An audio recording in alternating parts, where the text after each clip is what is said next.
you doing, guys? Today I'm going to start putting the Magnum 10 together.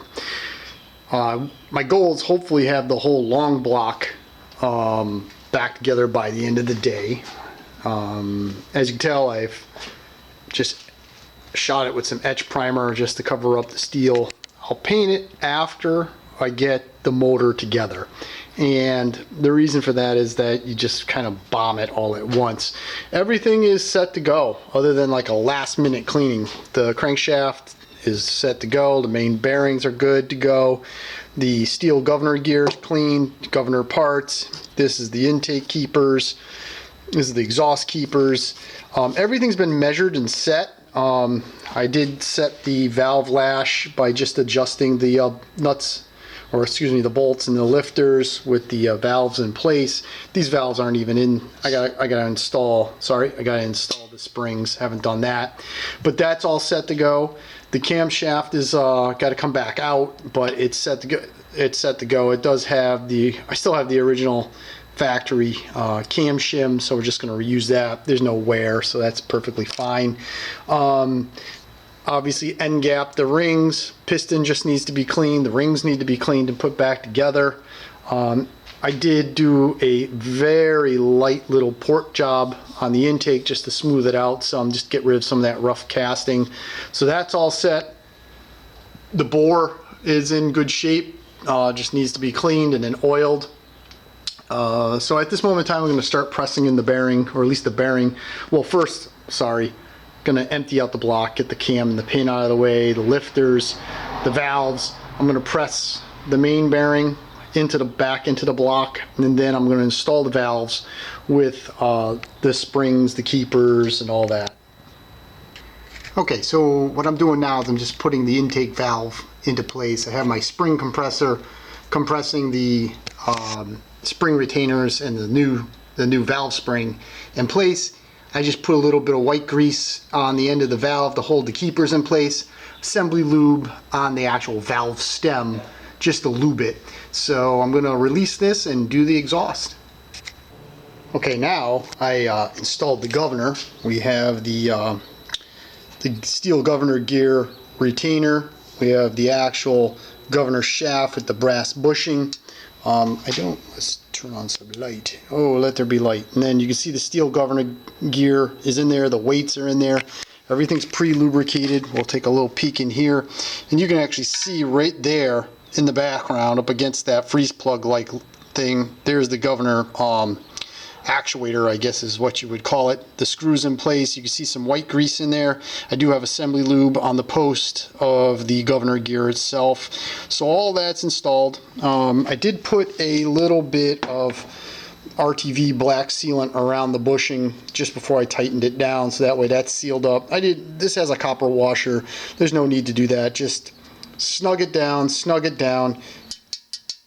You can hear that? That moves nice and smooth. There's no in and out play. Governor's already installed. Time for the camshaft. Okay, the camshaft's in place. The lifters are in place. Just remember to make sure you put the exhaust lifter back in the exhaust one and the intake back on the intake. I just used my assembly lube right there. The assembly lube for the pin. And then I just white greased the lifters for now, the heads. I did white grease the little shim that goes into place. That way it just held it in there, so that way it would all just stay in place and wouldn't be, messing around on me. I don't know if we can take a look here. Let me get my light. There it is. Up in there is the governor gear. It meshes very nicely with the camshaft. There's no binding. So now it's time to install the crank.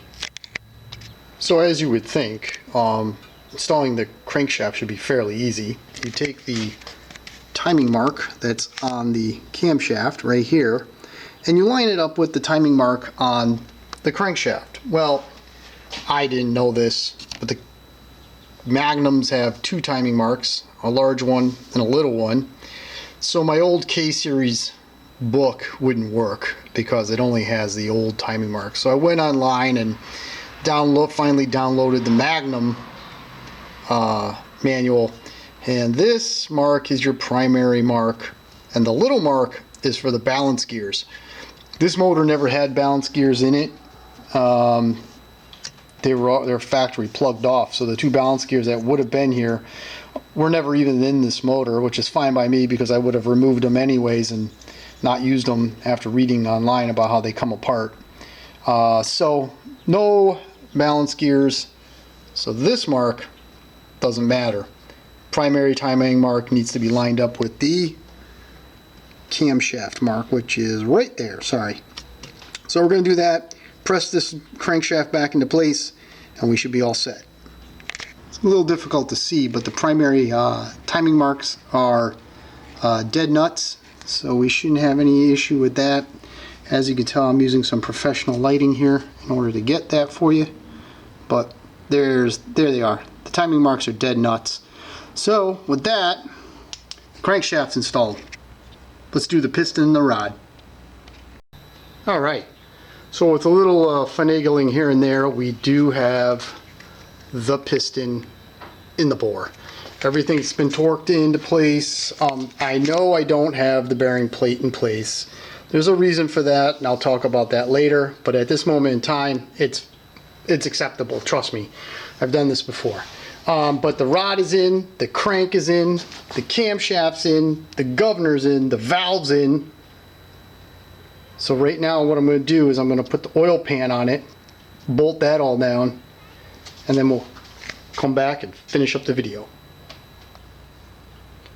Just forgot one thing. When I looked over the bore where the piston went in, looks like there's no scratches, there's no scores, nothing that I can see.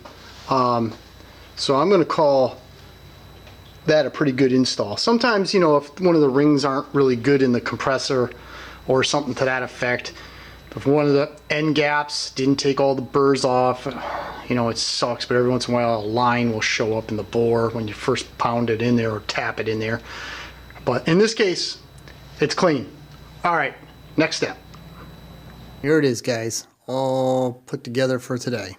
Basically, it took me the whole day, or better part of the day, 3 or 4 hours, about 4 hours. But the cam cover's on, the breather's on, the piston's in, valves are in, cam's in, governor's in. You see the rod's in, everything is there. Oil pan is in with my adapter plate. It's all sealed in. I do put a little Permatex. I did put some Permatex on this. I torqued it to factory specs, which was like 260 inch-pounds, I believe it was. So it was like 21 foot-pounds. I did these on the outside to 15 foot-pounds because I didn't want to deform the plate too much. But everything lined up real nice. Everything looks real good. I can't complain. So with that, I'm done for today. Next thing I'm going to do is I'm going to paint it. And the reason why I didn't put the bearing plate on it right now is because I want to paint the engine black, but I want to keep the bearing plate raw aluminum. I like the way it looks when it has the nice raw aluminum bearing plate. All right, guys, thanks a lot. Have a good day.